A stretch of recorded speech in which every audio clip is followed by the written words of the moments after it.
फतेहपुर पहुंचे सपा अध्यक्ष अखिलेश यादव ने अपने प्रत्याशी नरेश उत्तम पटेल के जन समर्थन में आए चुनावी जनसभा को संबोधित करने आए सपा के राष्ट्रीय अध्यक्ष अखिलेश यादव ने भाजपा पर जमकर निशाना साधते हुए कहा कि खटारा इंजन की वजह से जनपद 10 साल पीछे चला गया है। विकास के लिए इन इंजन को बदलना होगा।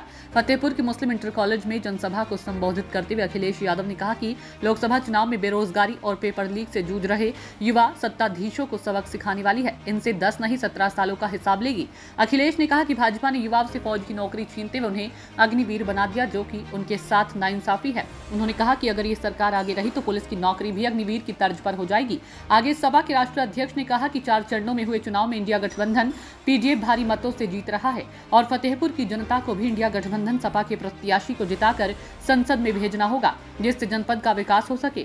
फतेहपुर में भाजपा पर हमलावर होते हुए अखिलेश यादव ने कहा कि भाजपा 400 पार का नारा दे रही है। इसका मतलब है कि संसद में 543 सीटें हैं, जिनमें अब 143 नहीं 140 सीटों के लिए जनता इनको तरसाने वाली है। 400 का मतलब ये इनमें जीतने वाली नहीं है। वहीं समाजवादी पार्टी के राष्ट्रीय अध्यक्ष अखिलेश यादव के द्वारा एक संत व महामंडलेश्वर को और एक भगवा धारिणी को और उससे ऊपर महिला समाज के नेतृत्व कर रही एक महिला को घटिया और खटारा जैसे अपमानी शब्दों से संबोधित किया गया, जिससे महिला समाज और हिंदू समाज का अपमान किया गया। ये है इनका असली समाजवाद। इसलिए हम अपने किसान भाइयों कहते जा रहे हैं, इंडिया गठबंधन और समाजवादी पार्टी ने तय किया है कि जिस तरीके से उद्योगपतियों का इन्होंने कर्ज माफ किया है, हम अपने गरीबों और किसानों का भी कर्ज माफ करने का काम करेंगे।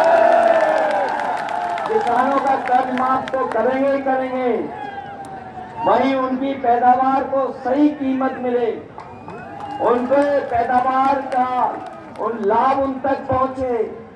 इसलिए जो किसानों ने आंदोलन छेड़ा था कि उन्हें कानूनी अधिकार एमएसपी का मिले, तो आने वाले समय में 4 जून के बाद अपने किसानों का कर्ज माफ के साथ साथ एमएसपी दिलाने का भी कानूनी अधिकार दिलाने का काम होगा।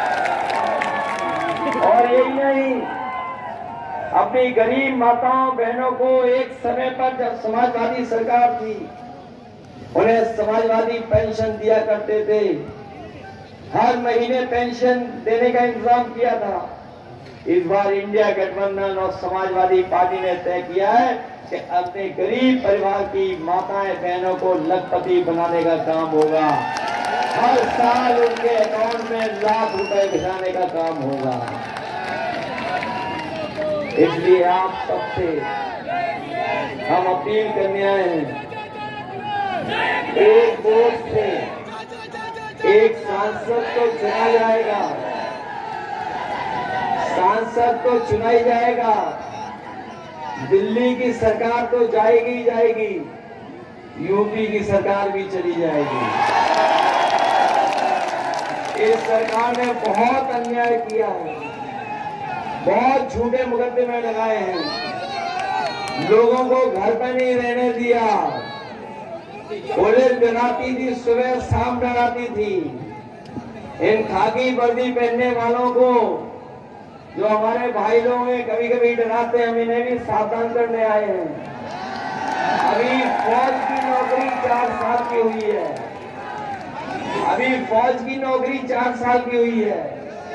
ये बीजेपी वाले दोबारा आ गए तो ये खाकी वर्दी पहनने वालों की भी नौकरी 3 साल की हो जाएगी। ये मनीमन आपके साथ हैं और हम जानते हैं ये वोट भी नहीं डाल पा रहे, इनके दस्तखत बड़े अधिकारी करवा ले रहे हैं, लेकिन अब ये भी वोट देना चाहते हैं आपके साइकिल पर। बताओ, हवा साइकिल के पक्ष में चल रही है कि नहीं चल रही? फतेहपुर पीछे तो नहीं रह जाएगा। इस बार जिता रहे हो आप लोग और नरेश उत्तम जी को जिताओगे आप लोग। कितने वोटों से जिताओगे? ये तो पता होगा कि राजा रामपाल